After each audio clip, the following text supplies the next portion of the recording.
السلام علیکم ورحمۃ اللہ وبرکاتہ۔ بسم اللہ الرحمن الرحیم۔ آج سے فن منطق کی مشہور کتاب ملا حسن کا درس شروع ہو رہا ہے۔ میرے سامنے مجلس برکات کا نسخہ ہے اور صفحہ نمبر 33 ہے۔ یاد رکھیں کہ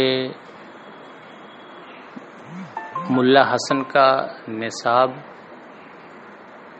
ابتدائے مقدمہ سے ہے، تو صفحہ نمبر 33 ہے اور مقدمے کی بحث ہے۔ یاد رکھیں کہ کسی بھی علم پر مشتمل کتاب کے شروع میں عموماً ایک مقدمہ ہوتا ہے، اور اس مقدمہ میں اس علم کی تعریف، اس علم کی غایت اور اس علم کے موضوع کا بیان ہوتا ہے۔ اس کتاب میں بھی شروع میں مقدمہ ہے جس میں علم منطق کی تعریف، غایت اور موضوع کا بیان ہے۔ لفظ مقدمہ کے بارے میں بتا دیں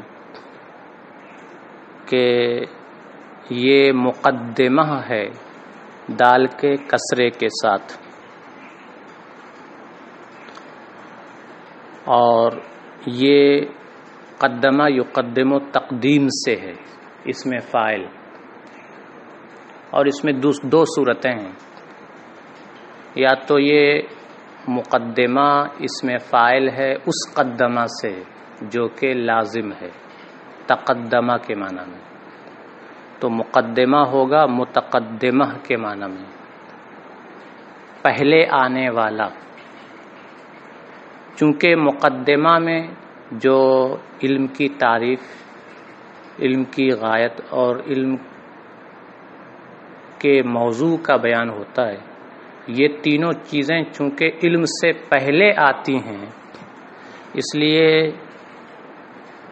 کتاب کے جس حصے میں ان تینوں چیزوں کا بیان ہوتا ہے وہ حصہ چونکہ اصل علم پر گفتگو سے پہلے ہی وہ حصہ آتا ہے، اس لیے اسے مقدمہ کہتے ہیں، بمعنی متقدمہ، اصل علم سے پہلے آنے والی چیز۔ دوسری صورت یہ ہے کہ مقدمہ یہ اس قدمہ سے اس میں فاعل ہے جو کہ متعدی ہے۔ قدمہ بمعنی آگے کرنا۔ چونکہ مقدمہ میں جو تین چیزیں مذکور ہوتی ہیں، یہ تین چیزیں اپنے جانکار کو جاہل پر مقدم کر دیتی ہیں، جاہل سے آگے کر دیتی ہیں، اس لیے ان تینوں چیزوں پر مشتمل مقدمہ کو مقدمہ کہتے ہیں، کہ یہ تینوں چیزیں اپنے جانکار کو غیر جانکار پر مقدم کر دیتی ہیں، آگے کر دیتی ہیں، تو یہ آگے کرنے کا کام کرتی ہیں، اس لیے اسے مقدمہ کہتے ہیں۔ تو یہ لفظ مقدمہ ہے، خواہ قدمہ بمعنی تقدمہ سے ہو، قدمہ لازم سے ہو، اور خواہ قدمہ متعدی سے ہو۔ اب یہ جانیں کہ مقدمہ کی دو قسمیں ہیں، مقدمۃ العلم اور مقدمۃ الکتاب۔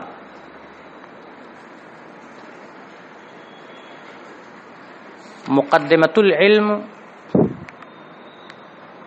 کو ہم بعد میں جانیں گے، پہلے مقدمۃ الکتاب کو جان لیں۔ مقدمۃ الکتاب ان چیزوں کو کہتے ہیں جنہیں اصل مقاصد سے پہلے اس لیے ذکر کیا جائے کہ اصل مقاصد کا ان چیزوں سے ربط و تعلق ہوتا ہے،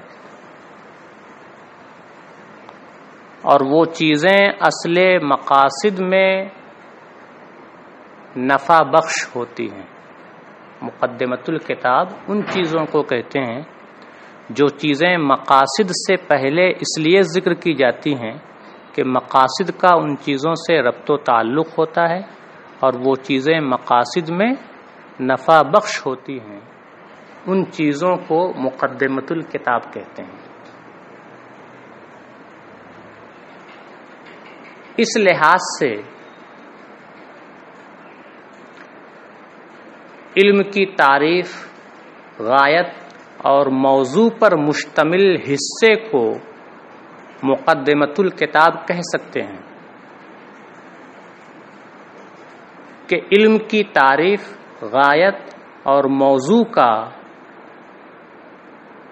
علم کے مقاصد سے ربط و تعلق ہوتا ہے، اور مقاصد کے بیان سے پہلے اگر ان تینوں چیزوں کو جان لیا جائے تو یہ تینوں چیزیں مقاصد میں نفع بخش ہوتی ہیں، کہ ان تینوں چیزوں کی جانکاری کی وجہ سے آدمی کو بصیرت حاصل ہو جاتی ہے۔ تو چونکہ یہ تینوں چیزیں مقاصد سے مرتبط بھی ہوتی ہیں اور مقاصد میں نفع بخش بھی ہوتی ہیں، اس لیے ان تینوں چیزوں پر مشتمل حصے کو مقدمۃ الکتاب کہہ سکتے ہیں۔ اس لحاظ سے اس کتاب میں جو مقدمہ ہے یہ مقدمۃ الکتاب بھی ہو سکتا ہے۔ مقدمہ کی دوسری قسم ہے مقدمۃ العلم، اور مقدمۃ العلم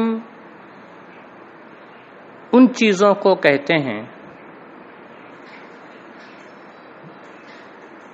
جن چیزوں پر کسی علم کا شروع کرنا موقوف ہو، جن چیزوں پر کسی علم کا شروع کرنا موقوف ہو ان چیزوں کو اس علم کا مقدمہ کہتے ہیں، مقدمۃ العلم کہتے ہیں۔ اب یہاں ایک اعتراض وارد ہوگا کہ یہاں مقدمے میں علم کی تعریف کا ذکر ہے، تعریف برسم ہی کا، علم کی غایت کا، علم منطق کی غایت کا ذکر ہے، اور علم منطق کے موضوع کا بیان ہے۔ مقدمۃ العلم ان چیزوں کو کہتے ہیں جن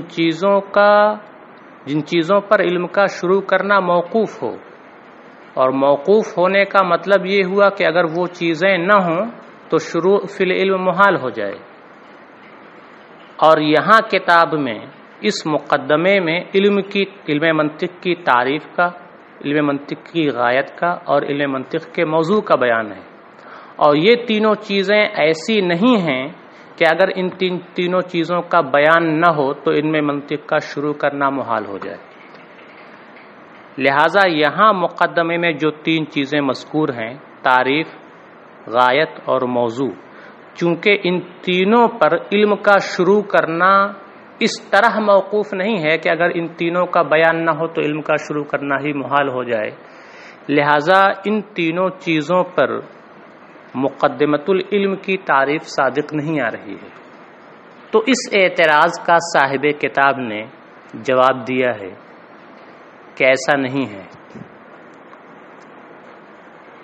یہ تینوں چیزیں یعنی تعریف، غایت اور موضوع، یہ تینوں چیزیں مقدمۃ العلم ہیں، اور شروع فی العلم ان چیزوں پر موقوف ہے، لیکن موقوف ہونے کا جو مفہوم آپ پیش کر رہے ہیں اعتراض میں، وہ مفہوم یہاں مراد ہی نہیں۔ یاد رکھیں کہ موقوف علیہ دو طرح کے ہوتے ہیں، ایک تو وہ موقوف علیہ جو لولاہ لم تنع کے معنی میں ہو، یعنی ایسا موقوف علیہ کہ اگر وہ نہ ہو تو پھر جو چیز اس پر موقوف ہے اس کا بھی وجود نہ ہو. اور موقوف علیہ کا ایک معنی یہ ہے اذا وجد فوجد، کہ جب موقوف علیہ پا لیا جائے تو جو چیز اس پر موقوف ہو وہ بھی پا لیا جائے. یاد رکھیں موقوف علیہ کی دو قسمیں ہیں. ایک وہ موقوف علیہ جو لولاہ لمتنع کے معنی میں ہو کہ اگر موقوف علیہ نہ پایا جائے تو جو اس پر موقوف ہے وہ بھی نہ پایا جائے. اور موقوف علیہ ایک وہ ہوتا ہے جو اذا وجد فوجد کے معنی میں ہو، یعنی اگر موقوف علیہ پا لیا جائے تو جو اس پر موقوف ہے وہ بھی ضرور پا لیا جائے، لیکن اس کے برعکس نہ ہو کہ اگر موقوف علیہ نہ پایا جائے تو وہ بھی نہ پایا جائے. مثال دیکھیں تو بات واضح ہوگی.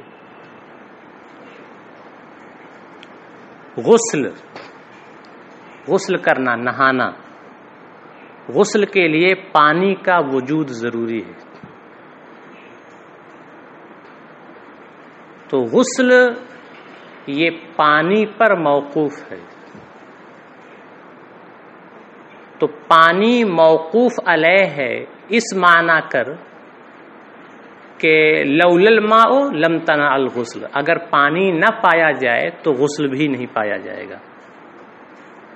تو پانی یہ غسل کے لیے موقوف علیہ تام ہے جسے لولاہ لمتنع سے تعبیر کرتے ہیں. اور غسل کے لیے تالاب کا پانی یہ بھی موقوف علیہ ہے، لیکن یہ موقوف علیہ اذا وجد فوجد کے معنی میں ہے کہ اگر تالاب کا پانی پا لیا جائے تو بھی غسل کیا ہے، پا لیا جائے گا. لیکن ایسا نہیں ہے کہ اگر تالاب کا پانی نہ ہو تو غسل پایا ہی نہیں جائے گا. تالاب کا پانی نہ ہو تو نل کے پانی سے بھی غسل پایا جا سکتا ہے. تو موقوف علیہ تو تالاب کا پانی یہ غسل کے لیے موقوف علیہ ہے، لیکن موقوف علیہ ہے اذا وجد فوجد کے معنی میں. تو موقوف علیہ اذا وجد فوجد کو مصحح لدخول الفاء سے تعبیر کرتے ہیں. تالاب کا پانی غسل کے لیے ایسا موقوف علیہ ہے جسے مصحح لدخول الفاء کہتے ہیں. فا کے دخول کو درست قرار دینے والا، کیونکہ تالاب کا پانی غسل کے لیے موقوف علیہ ہے. اس کا مطلب یہ ہے کہ اذا وجد، جب تالاب کا پانی پا لیا جائے گا فوجد تو غسل بھی کیا ہے، پا لیا جائے گا. یہاں فا آ رہا ہے جزا میں، فوجد. تو موقوف علیہ بمعنی اذا وجد فوجد کو مصحح لدخول الفاء سے تعبیر کرتے ہیں. اب آئیے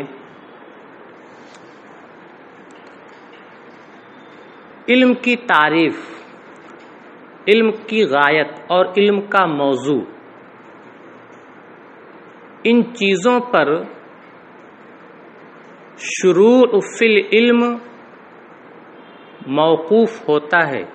یہ چیزیں موقوف علیہ ہیں، لیکن موقوف علیہ بمعنی لولاہ لمتنع نہیں ہیں، بلکہ موقوف علیہ بمعنی مصحح لدخول الفاء ہیں، بمعنی اذا وجد فوجد ہے. کہ اگر علم کی تعریف معلوم ہو جائے، علم کی غایت معلوم ہو جائے اور علم کا موضوع معلوم ہو جائے تو علم کا آغاز ہو جاتا ہے، شروع فی العلم ہو جاتا ہے. تو چونکہ یہ تینوں چیزیں موقوف علیہ بمعنی اذا وجد فوجد ہیں، یہ تینوں چیزیں موقوف علیہ بمعنی مصحح لدخول الفاء ہیں، تو پھر یہ تینوں چیزیں مقدمۃ العلم ہو جائیں گی۔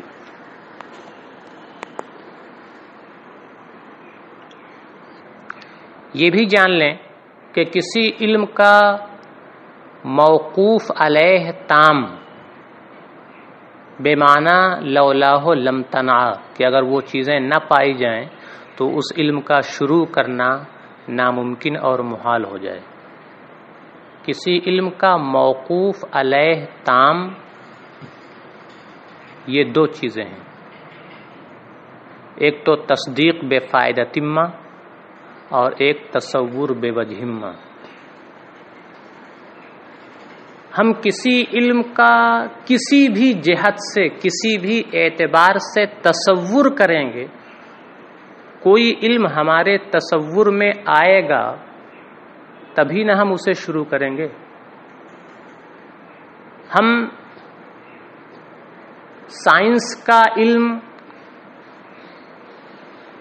کب حاصل کر سکتے ہیں، کب شروع کر سکتے ہیں؟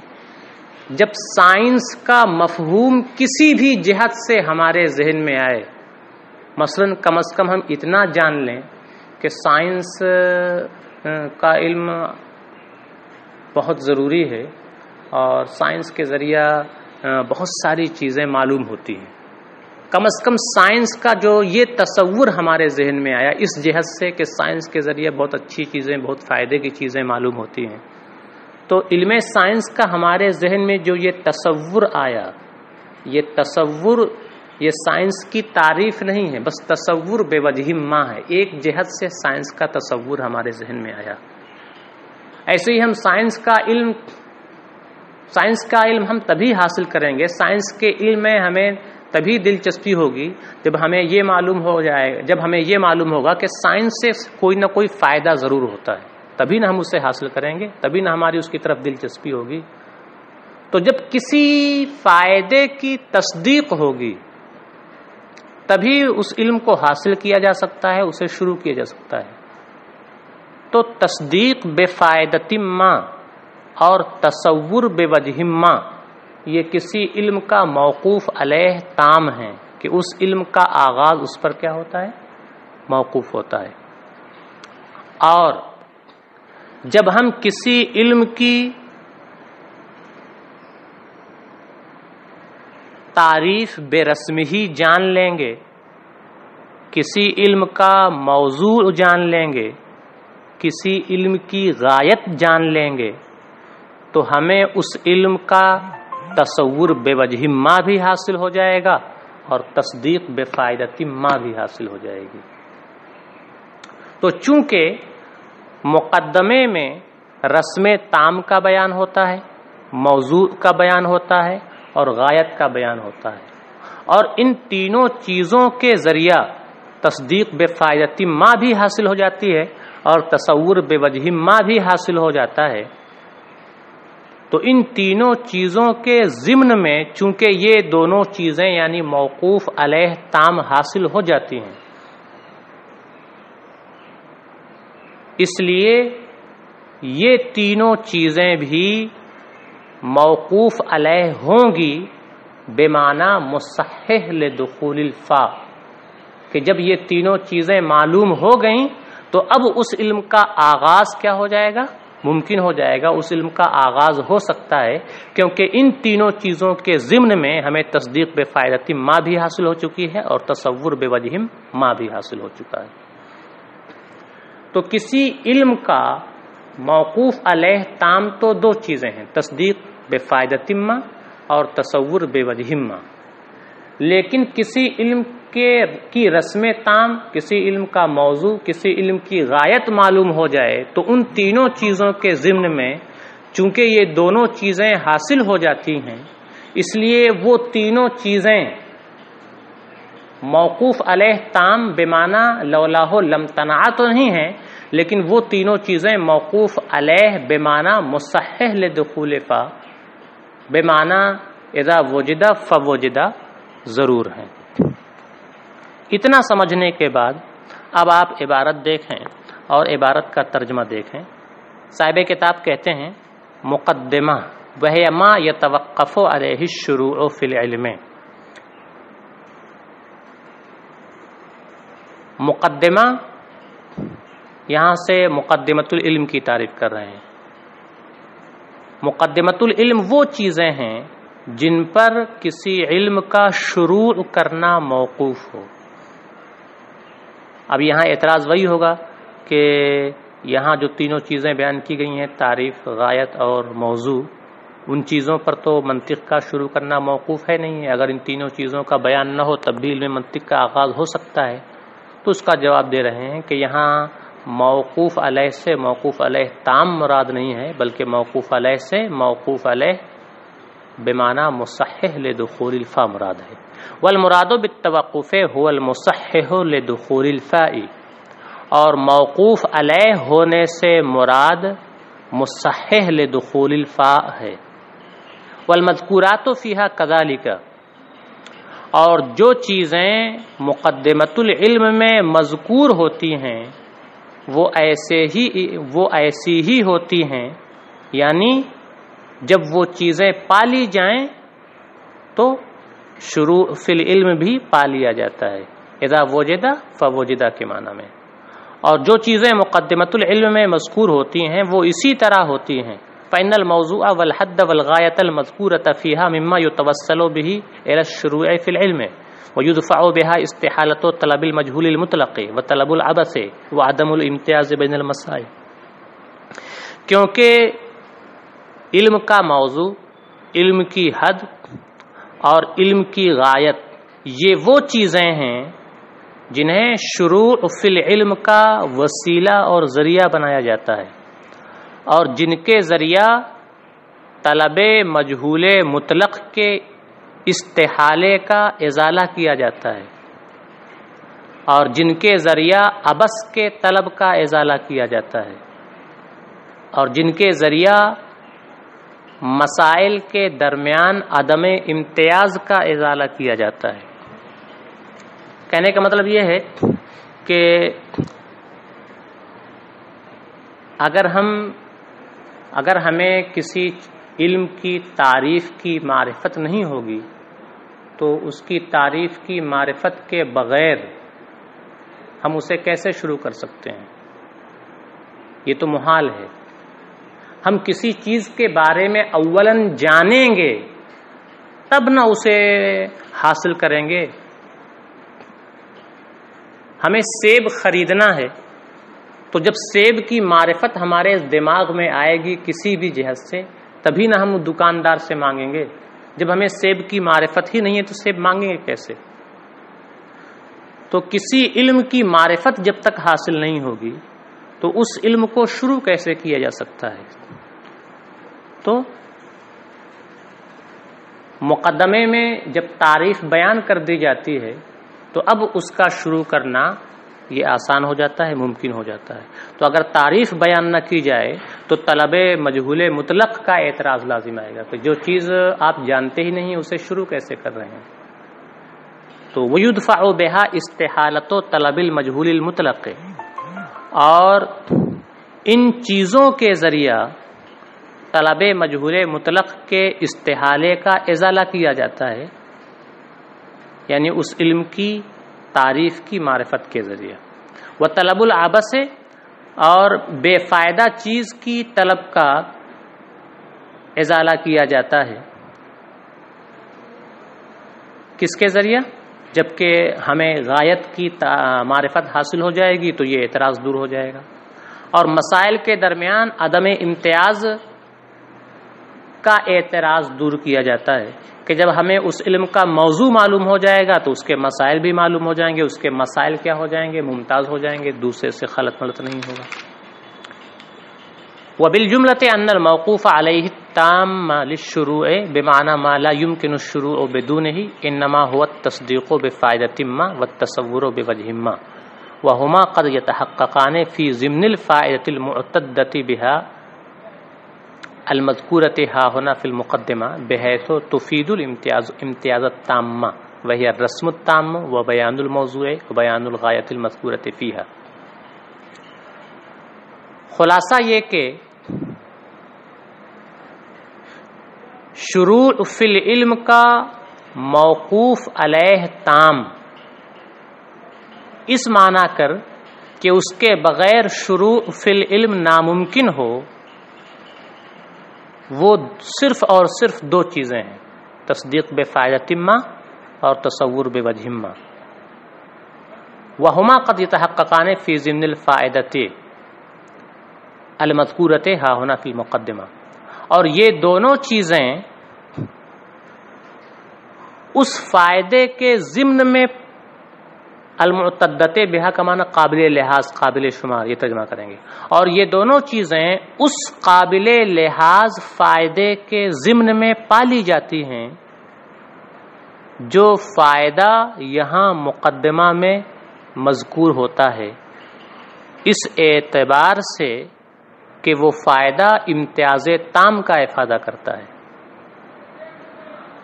اور وہ فائدہ ہے کیا؟ وہ رسم التام و بیان الموضوع و بیان الغایۃ المذکورۃ فیہا، اور وہ ہے رسم تام اور موضوع کا بیان اور غایت کا بیان۔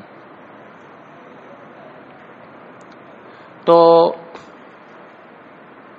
رسم تام، موضوع اور غایت کے ضمن میں تصدیق بفائدۃ ما بھی حاصل ہو جاتی ہے اور تصور بوجہ ما بھی حاصل ہو جاتا ہے۔ اس کا مطلب یہ ہوا کہ تصدیق بفائدۃ ما اور تصور بوجہ ما یہ عام ہیں، اور رسم تام، موضوع اور غایت یہ خاص ہیں، اور خاص یہ عام کا فرد ہوتا ہے۔ تو رسم تام اور موضوع اور غایت یہ افراد ہوئے تصدیق بفائدۃ ما اور تصور بوجہ ما کے، اور تصدیق بفائدۃ ما اور تصور بوجہ ما یہ موقوف علیہ تام ہیں، اس معنی کر کہ ان کے بغیر علم کا شروع کرنا ناممکن ہے۔ تو تصدیق بفائدۃ ما اور تصور بوجہ ما یہ موقوف علیہ تام ہیں، اور ان کے افراد ہیں رسم تام، موضوع اور غایت۔ تو تصدیق بفائدۃ ما اور تصور بوجہ ما جب یہ موقوف علیہ تام ہوئے تو جو ان کے افراد ہیں یعنی رسم تام، موضوع اور غایت یہ بھی موقوف علیہ ہوں گے، لیکن مصحح لدخول الفا کے معنی میں۔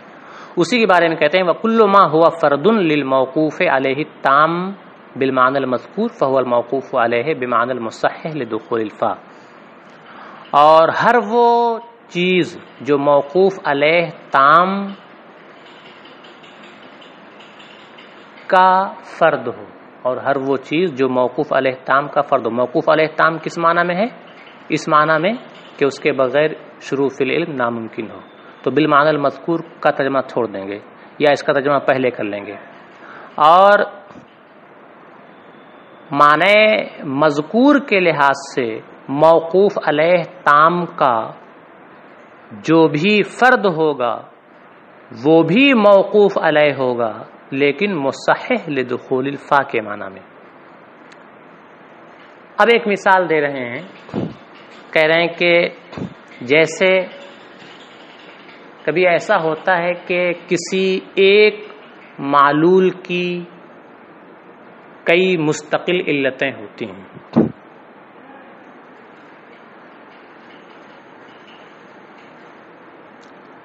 اس معلول شخصی کی وہ علل مستقلہ متعددہ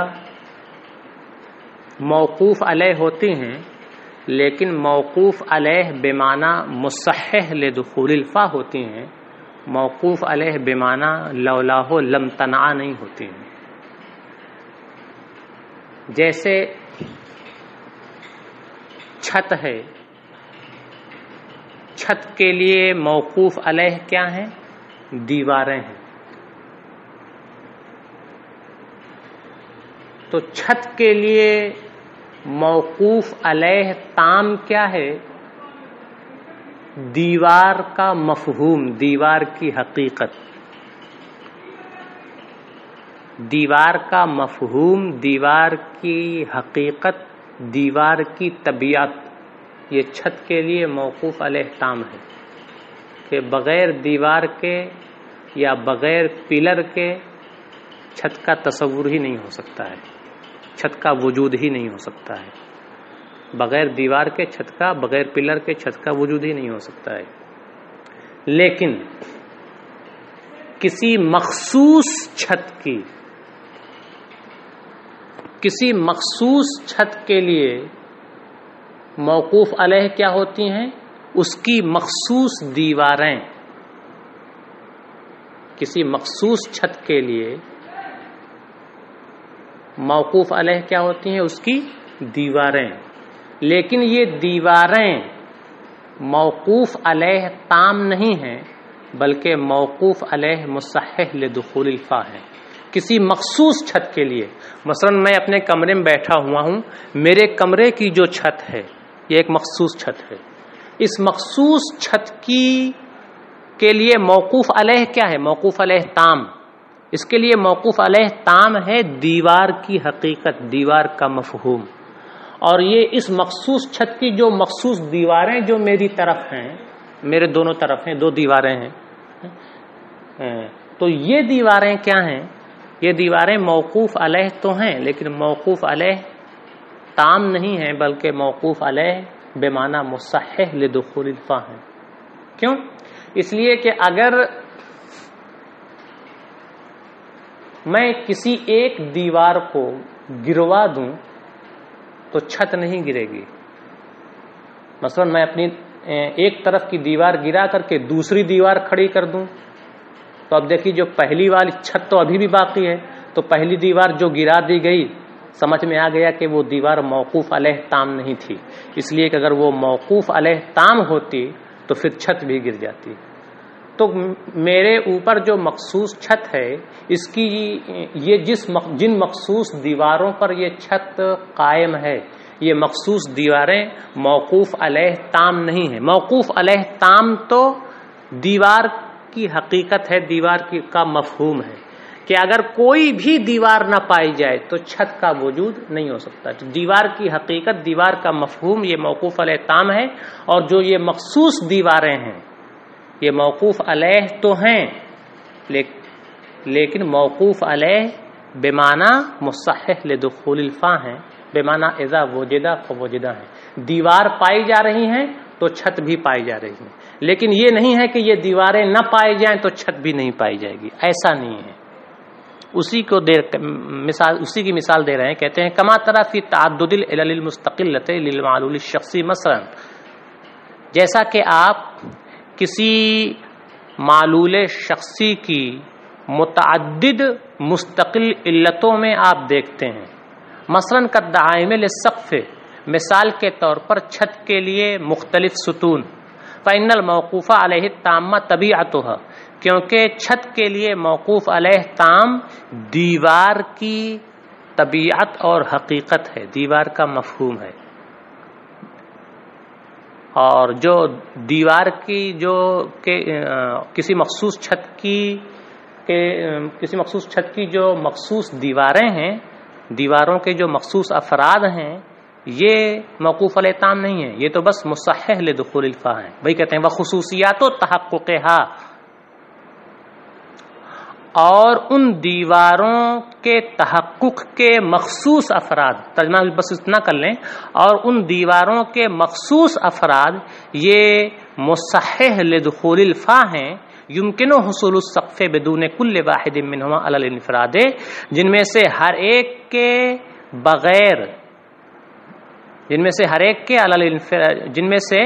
علی الانفراد ہر ایک کے بغیر چھت کا حصول اور وجود ممکن ہے۔ مثلا ایک دیوار گرا دی جائے، اس کی جگہ دوسری دیوار قائم کر دی جائے۔ وَهَذَا تَوْجِيهٌ لِقَوْنِ الْأُمُورِ الْمَذْكُورَةِ مُقَدِّمَةً لِلْعِلْمِ، اور یہ مقدمہ میں مذکور امور کے مقدمۃ العلم ہونے کی توجیہ ہے، یعنی کہہ رہے ہیں کہ اس سے بات واضح ہو جاتی ہے کہ مقدمے میں جو حد، موضوع اور غایت کا بیان ہے، یہ تینوں چیزیں کیا ہیں؟ مقدمۃ العلم ہیں۔ بات سمجھ میں آ گئی ہے۔ مقدمۃ العلم ہے بمعنی مصحح لدخول الفا، بمعنی اذا وجد فوجد، موقوف علیہ تام نہیں ہے۔ اور یہ تینوں چیزیں یعنی غایت، موضوع اور رسم تام، یہ تینوں چیزیں مقدمۃ الکتاب بھی ہیں، جیسا کہ میں پہلے بتا چکا ہوں، بات بالکل واضح ہے۔ وَأَمَّا كَوْنُهَا مُقَدِّمَةً لِلْكِتَابِ بِمَعْنَى مَا يُذْكَرُ قَبْلَ الْمَقَاصِدِ لِارْتِبَاطِهَا بِهِ وَنَفْعِهِ فِيهَا فَظَاهِرٌ، اور رہا ان تینوں چیزوں کا مقدمۃ الکتاب ہونا بئی معنی کہ مقدمۃ الکتاب ان چیزوں کو کہتے ہیں جو مقاصد سے پہلے اس لیے ذکر کی جائیں کہ مقاصد کا ان سے ارتباط اور ربط و تعلق ہوتا ہے، وَنَفْعِهِ فِيهَا، اور وہ چیزیں مقاصد میں نفع بخش ہوتی ہیں، فظاہر، تو بالکل ظاہر ہے کہ یہ تینوں چیزیں مقدمۃ الکتاب بھی ہو سکتی ہیں، کیونکہ ان کا مقاصد سے ربط و تعلق بھی ہوتا ہے اور مقاصد میں یہ نافع بھی ہوتی ہیں، لہذا یہ مقدمۃ الکتاب بھی ہو سکتی ہیں۔ تو مقدمۃ الکتاب یہ کتاب کا ایک حصہ ہوا۔ اب آگے یہ گفتگو کر رہے ہیں کہ کتاب کہتے کسے ہیں، کتاب کس چیز کا نام ہے۔ تو کتاب میں تین احتمالات ہیں۔ کتاب آپ تین چیزوں کو کہہ سکتے ہیں۔ کسی کتاب میں کیا ہوتا ہے، الفاظ لکھے ہوئے ہوتے ہیں، تو کسی کتاب کا مطلب ہوتا ہے وہ الفاظ جو معانی پر دلالت کرتے ہیں، تو کتاب کا مطلب ہے الفاظ جو مخصوص الفاظ جو مخصوص معانی پر دلالت کر رہے ہوں۔ یا یہ بھی کہہ سکتے ہیں کہ کتاب کہتے ہیں مخصوص معانی کو جن پر مخصوص الفاظ دلالت کر رہے ہوں، یا یہ بھی کہہ سکتے ہیں کہ کتاب کہتے ہیں الفاظ اور معانی کے مجموعے کو۔ تو کتاب تین چیزوں کو ہم کہہ سکتے ہیں، الفاظ کو کہہ سکتے ہیں، معانی کو کہہ سکتے ہیں، الفاظ اور معانی کے مجموعے کو کہہ سکتے ہیں۔ تو کتاب میں تین احتمالات ہیں۔ مقدمۃ الکتاب بھی چونکہ کتاب کا ایک حصہ ہے، اس لیے مقدمۃ الکتاب میں بھی یہی تینوں احتمالات ہوں گے کہ مقدمۃ الکتاب کا مطلب ہے مخصوص الفاظ جو مخصوص معنی پر دلالت کرتے ہوں، یا مخصوص معنی جن پر مخصوص الفاظ دلالت کرتے ہوں، یا الفاظ اور معانی کے مجموعے کو کہتے ہیں۔ اچھا صاحب، ایک اعتراض یہاں وارد ہوتا ہے، اور اعتراض یہ ہے کہ آپ کہہ رہے ہیں کہ کتاب الفاظ کو کہتے ہیں، یا کتاب معانی کو کہتے ہیں، یا الفاظ و معانی کے مجموعے کو کہتے ہیں۔ کتاب کسے کہتے ہیں؟ کتاب اسے کہتے ہیں جس میں کچھ لکھا ہوا ہے، اور جو لکھا ہوا ہے اسے نقوش کہتے ہیں۔ تو یہ بھی تو ہو سکتا ہے کہ کتاب نقوش کو کہتے ہیں، یعنی اس میں جو حروف جو الفاظ لکھے ہوئے ہیں، تو لکھے ہوئے الفاظ کو الفاظ نہیں کہتے ہیں، الفاظ اسے کہتے ہیں جو منہ سے بولا جائے، اس میں جو لکھا ہوا ہے اسے نقوش سے تعبیر کریں گے۔ تو کتاب تو نقوش کو کہتے ہیں۔ تو اس لحاظ سے تو کتاب میں صرف تین احتمالات نہیں ہوں گے، کتاب میں 7 احتمالات نکلیں گے۔ نمبر 1، یہ کہہ سکتے ہیں کہ کتاب الفاظ کو کہتے ہیں، یہ بھی کہہ سکتے ہیں کہ کتاب معانی کو کہتے ہیں، یہ بھی کہہ سکتے ہیں کہ کتاب نقوش کو کہتے ہیں۔ 3 احتمالات ہو گئے۔ یہ بھی کہہ سکتے ہیں کہ کتاب الفاظ مع معانی کو کہتے ہیں۔ 4 احتمالات ہوئے۔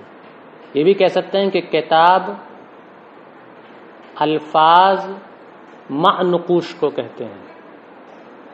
5 احتمالات ہوئے۔ یہ بھی کہہ سکتے ہیں کہ کتاب معانی مع نقوش کو کہتے ہیں۔ 6 احتمالات ہوئے۔ یہ بھی کہہ سکتے ہیں کہ کتاب الفاظ، معانی اور نقوش کے مجموعے کو کہتے ہیں۔ تو 7 احتمالات ہوتے ہیں، اور آپ 3 ہی احتمالات بتا رہے ہیں۔ تو صاحب کتاب اس کا جواب دیتے ہیں کہ اصل یہ ہے کہ اہل علم نے کتابیں لکھیں، ان کتابوں میں علوم کو ترتیب دیا، علوم کی تدوین کی. تو علوم کی تدوین اور تصنیف میں مقصود اور معتبر کیا ہوتے ہیں؟ علوم کی تدوین و ترتیب میں مقصود ہوتے ہیں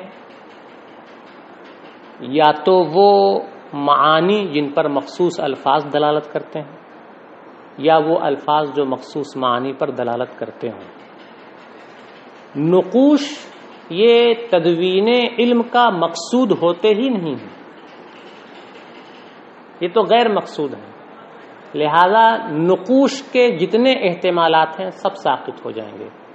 اور نقوش چاہے تنہا ہو تو وہ احتمال بھی ساقط ہو جائے گا، یعنی کتاب صرف نقوش کو کہیں یہ احتمال بھی ساقط ہو گیا، یا الفاظ مع نقوش کو کہیں یہ بھی احتمال ساقط ہو گیا. معانی مع نقوش کو کہیں یہ بھی احتمال ساقط ہو گیا. الفاظ اور معانی اور نقوش کے مجموعہ کو کہیں یہ بھی احتمال ساقط ہو گیا. تو جب نقوش یہ علوم کی تدوین اور تصنیف کا مقصود ہے ہی نہیں، تو جن احتمالات میں نقوش کا ذکر ہے وہ چاروں احتمالات ساقط ہو جائیں گے، تو 3 ہی احتمال بچیں گے. تو اب جیسے کتاب میں 3 احتمال ہیں کہ کتاب الفاظ کو کہتے ہیں یا کتاب معانی کو کہتے ہیں یا کتاب الفاظ اور معانی کے مجموعے کو کہتے ہیں، یہی تینوں احتمالات مقدمۃ الکتاب میں بھی ہوں گے کہ مقدمۃ الکتاب الفاظ کو کہتے ہیں یا الفاظ یا معانی کو کہتے ہیں یا الفاظ و معانی کے مجموعے کو کہتے ہیں. اب عبارت دیکھیں، صاحب کتاب کہتے ہیں وَتَحْتَمِلُ مَا يَحْتَمِلُ الْكِتَابُ مِنَ الْمَعَانِ الثَّلَاثَةِ. تحتملو کے بعد جو ما ہے یہ اسم موصول ہے، اور من المعانی الثلاثۃ یہ اس ما کا بیان ہے. اور تحتملو میں ہے ضمیر پوشیدہ فاعل ہے جس کا مرجع ہے مقدمۃ الکتاب. اب معنی ہوگا اور مقدمۃ الکتاب ان تینوں مفہوموں کا احتمال رکھتا ہے جن کا احتمال کتاب میں ہوتا ہے. اور وہ 3 احتمالات ہیں کیا؟ الالفاظ الدالۃ علی المعانی، نمبر 1 الفاظ جو معانی پر دلالت کرتے ہیں، نمبر 2 المعانی المعبرہ بالالفاظ، نمبر 2 معانی جن کی تعبیر الفاظ سے کی جاتی ہے، نمبر 3 مجموعہما الفاظ اور معانی کا مجموعہ. واحتمال النقوش ساقط من البین، اور نقوش کا احتمال تو یہاں سے ساقط ہے لعدم قصد التدوین بہی، اس لیے کہ علوم کی تدوین کا مقصود نقوش ہوتے ہی نہیں. اب والذکر والنفع یتحقق بالذات او بالعرض سے ایک اعتراض کا جواب دیا جاتا ہے. اعتراض یہ ہے کہ مقدمۃ الکتاب کی تعریف آپ نے یوں کی کہ مقدمۃ الکتاب وہ چیزیں ہیں جو مقاصد سے پہلے مذکور ہوتی ہیں، جو مقاصد سے پہلے مذکور ہوں انہیں مقدمۃ الکتاب کہتے ہیں. تو مقدمۃ الکتاب کی تعریف میں یہ ذکر کا لفظ آیا ہے، جو مقاصد سے پہلے جن کا ذکر ہو وہ مقدمۃ الکتاب ہے. اور یہاں ذکر کا لفظ آیا ہے، اور ذکر کس چیز کا ہوتا ہے؟ ذکر معانی کا نہیں ہوتا ہے، ذکر الفاظ کا ہوتا ہے. آپ تذکرہ کریں گے، بولیں گے تو آپ کی زبان سے الفاظ نکلیں گے. تو مقدمۃ الکتاب کی تعریف میں آیا ہے ما یذکر قبل المقاصد، وہ چیزیں مقدمۃ الکتاب ہیں جو مقاصد سے قبل مذکور ہوں، جن کا مقاصد سے پہلے ذکر ہو. اور ذکر کا لفظ یہ بتا رہا ہے کہ مقدمۃ الکتاب یہ الفاظ ہیں نہ کہ معانی یا الفاظ اور معانی کا مجموعہ. مقدمۃ الکتاب صرف اور صرف الفاظ ہوں گے، کیونکہ مقدمۃ الکتاب کی تعریف کی جا رہی ہے جو مقاصد سے پہلے مذکور ہوں، اور مذکور صرف الفاظ ہوتے ہیں، معانی مذکور نہیں ہوتے ہیں، یا الفاظ و معانی کا مجموعہ مذکور نہیں ہوتا، صرف الفاظ مذکور ہوتے ہیں.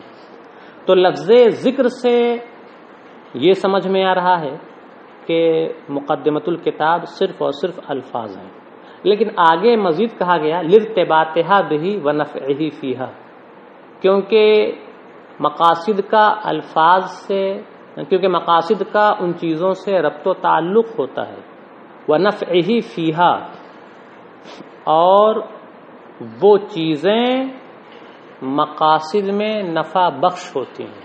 یہ لفظ ہیں مقدمۃ الکتاب، وہ چیزیں ہیں جو مقاصد میں نفع بخش ہوتی ہیں، تو لفظ نفع آیا۔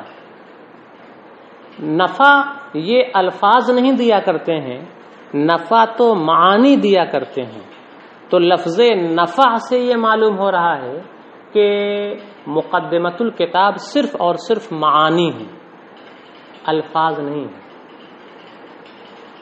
تو لفظ ذکر سے یہ سمجھ میں آتا ہے کہ مقدمۃ الکتاب صرف الفاظ ہیں، اور لفظ نفع سے یہ چیز سمجھ میں آ رہی ہے کہ مقدمۃ الکتاب صرف معانی ہے، جبکہ آپ یہ کہہ رہے ہیں کہ مقدمۃ الکتاب میں 3 احتمالات ہیں، الفاظ بھی ہو سکتے ہیں، معانی بھی ہو سکتے ہیں، اور الفاظ و معانی کا مجموعہ بھی ہو سکتا ہے۔ تو اس کا جواب یہ دیا کہ یہ اعتراض بلا وجہ کا ہے۔ لفظ ذکر سے آپ نے یہ کہا کہ چونکہ مذکور صرف الفاظ ہوتے ہیں، اس لیے مقدمۃ الکتاب صرف الفاظ کو ہونا چاہیے۔ تو ہم یہ کہیں گے کہ ذکر تو بالذات الفاض کا ہوتا ہے، صرف اور صرف الفاظ کا ہوتا ہے۔ ذکر بذات خود تو الفاظ کا ہوتا ہے، لیکن الفاظ کے ضمن میں معانی کا بھی تو تذکرہ ہوتا ہے۔ تو لفظ ذکر کی وجہ سے یہ اعتراض کرنا کہ مقدمۃ الکتاب صرف الفاظ ہوں گے، یہ بلا وجہ کی بات ہے، کیونکہ ذکر جہاں الفاظ کا ہوتا ہے بالذات، تو ان الفاظ کے ضمن میں معانی کا بھی ذکر ہوتا ہے۔ تو ذکر یہ الفاظ کے ساتھ خاص نہیں ہے، الفاظ کے ساتھ خاص ہے بالذات، اور معانی سے بھی اس کا تعلق ہے بالعرض۔ آگے آپ نے یہ کہا کہ لفظ نفع کی وجہ سے یہ معلوم ہو رہا ہے کہ مقدمۃ الکتاب صرف اور صرف معانی کو ہونا چاہیے، اس لیے کہ نفع یہ الفاظ سے نہیں حاصل ہوتا، نفع معانی سے حاصل ہوتا ہے۔ یاد رکھیں کہ نفع معانی سے حاصل ہوتا ہے بالذات، لیکن وہ معانی کب حاصل ہوں گے؟ جب الفاظ سامنے آئیں گے تب نا، وہ معانی الفاظ کے ضمن میں ہوتے ہیں۔ تو نفع معانی سے ہوتا ہے بالذات، اور چونکہ وہ معانی الفاظ کے ضمن میں ہوتے ہیں، اس لیے نفع الفاظ سے بھی ہوگا بالعرض۔ تو اعتراض بلا وجہ کا ہے۔ صاحب کتاب کہتے ہیں والذکر والنفع یتحقق بالذات او بالعرض فی المعانی والالفاظ والمجموع، اور ذکر اور نفع معانی میں اور الفاظ میں اور الفاظ و معانی کے مجموعے میں پائے جاتے ہیں، خواہ بالذات پائے جائیں یا بالعرض پائے جائیں۔ کما لا یخفی علی من لہ ادنی تأمل، جیسا کہ اس آدمی پر یہ بات مخفی نہیں ہے جس کے اندر غور و فکر کی ادنا سی صلاحیت بھی ہو۔ والمراد ہاہنا المعنى الاعم، اور یہاں لفظ ذکر اور لفظ نفع سے عام معنی مراد ہے، خواہ وہ ذکر بالذات ہو یا بالعرض ہو، نفع بالذات ہو یا بالعرض ہو۔ فیصح التعریف علی کل واحد من الشقوق، اے فیصح تعریف مقدمۃ العلم، لہذا مقدمۃ